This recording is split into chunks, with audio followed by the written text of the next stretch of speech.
Hey YouTube, what's going on? It's Keys, and today we're going to look at the Doctrine of Passing, which is a legendary auto rifle acquired during the Trials of Osiris. You can get the Adept version from the Lighthouse. You can also get the standard version from either drops on weapon tiers or from your gold packages. Well, let's take a look at my Adept version, which is my current favorite. It has Fast Draw IS, which is a standard sight, Red Dot ORA, slightly improved optics and improved handling, and OEG Rifle Scope, which improved optics and improved range. My favorite on this is the Fast Draw IS. It's lightweight, very quick. It's good for recoil control as well, which is important. I have Persistence. This weapon grows more accurate the longer it is fired. I have Extended Magazine, which increases the bullets in the magazine to 78. If you're playing in PvE, I would recommend using small bore to increase the range and stability. If you're playing in PvP, I'd recommend braced frame for the increased stability and reduced magazine size.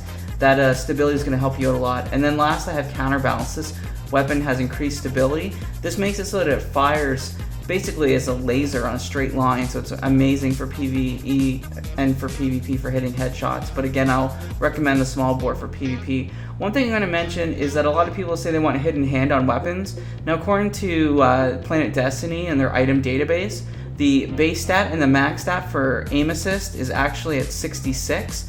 So I don't think hidden hand really does anything. In my personal tests, I didn't notice anything between using hidden hand and not using hidden hand. So I'm going to recommend using Counterbalance or using Rodeo from the same column. Just max out your balance stability instead of using hidden hand, which apparently is not going to be doing much of anything for you. So just a little tip I'll give you guys. In PvE, I have small bore on, so it does make it so that it does recoil a little bit more, but it's still very, very controllable. And I do find it does a fair amount of damage. It might do a small amount of damage per bullet, but the fast fire rate makes up for that. It makes it so that this gun is a very viable option in the auto rifle world. I'm still in PvP more of a fan of using these. In PvE, I'll generally go towards Saros or something with a high impact, lower rate of fire, just to do a bit more damage per shot. But I do like pulling this weapon out for PvE engagements. I did use it in Nightfall a few weeks ago. It was a very viable choice, worked very well, and I would do it again for sure. For those of you that don't play Trials of Osiris, you might want to look at the Arminius D, which is a very similar weapon. It does the same amount of impact and has the same rate of fire as this weapon, and that can be acquired through the weekly packages from the gunsmith. So if you ever see Arminius D being offered, feel free to pick that up and hope for a good roll. I know there's been a couple good ones that have come over the week, some with max stability and glass half full.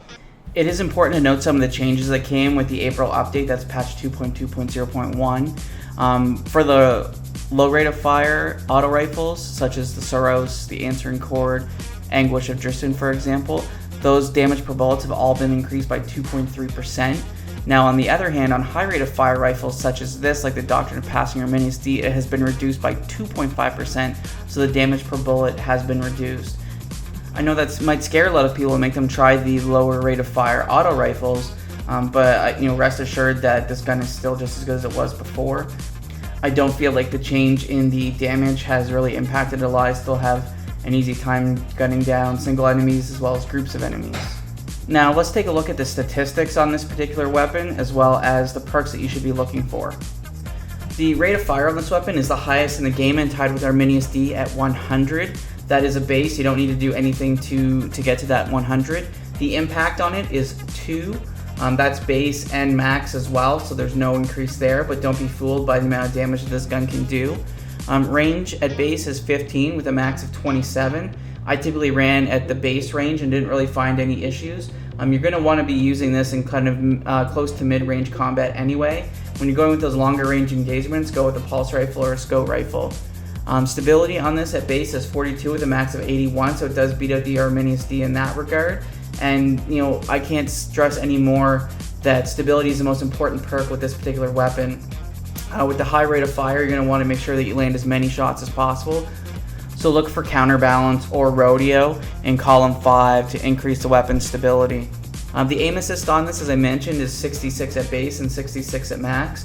So hidden hand is really not going to do anything additional for you. Feel free to leave in the comment section below if you did find that it made a difference. But through various testings that I had, I really didn't see a difference. So, you know, I did want to put Planet Destiny to the test to see if that was legitimate statistics, and it appears to be.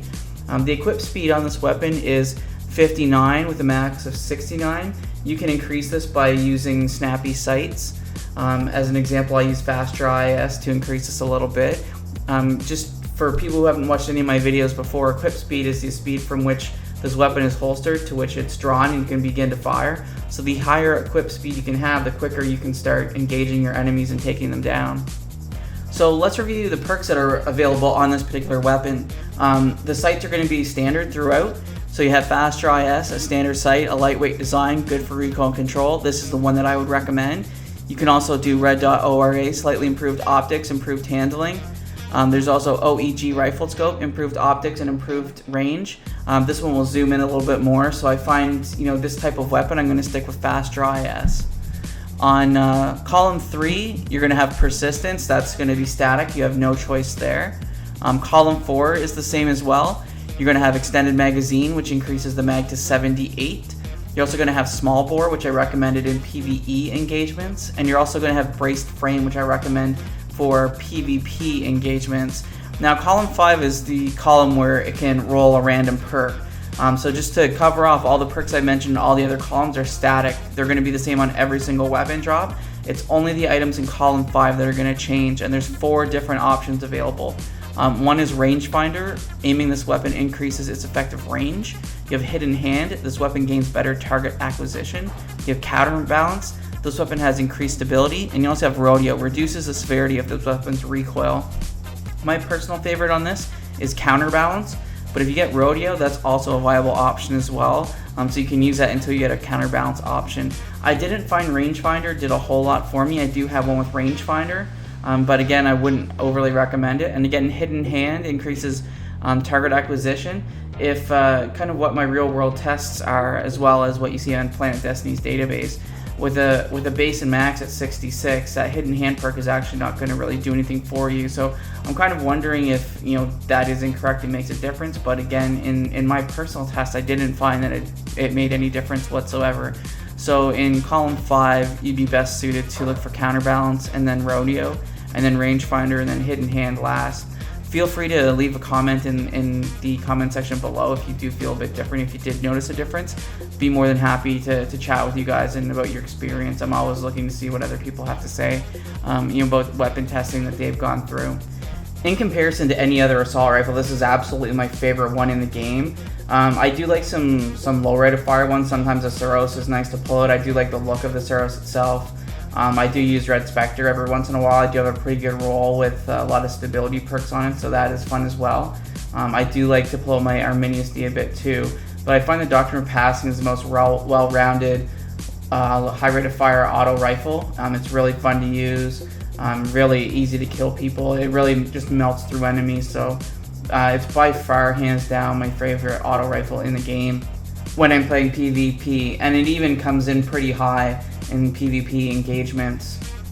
Well guys, that wraps up the review. I hope you found all the information very helpful, and it's going to assist you in making choices as to what type of auto rifle you would like to use in your PvE and PvP engagements.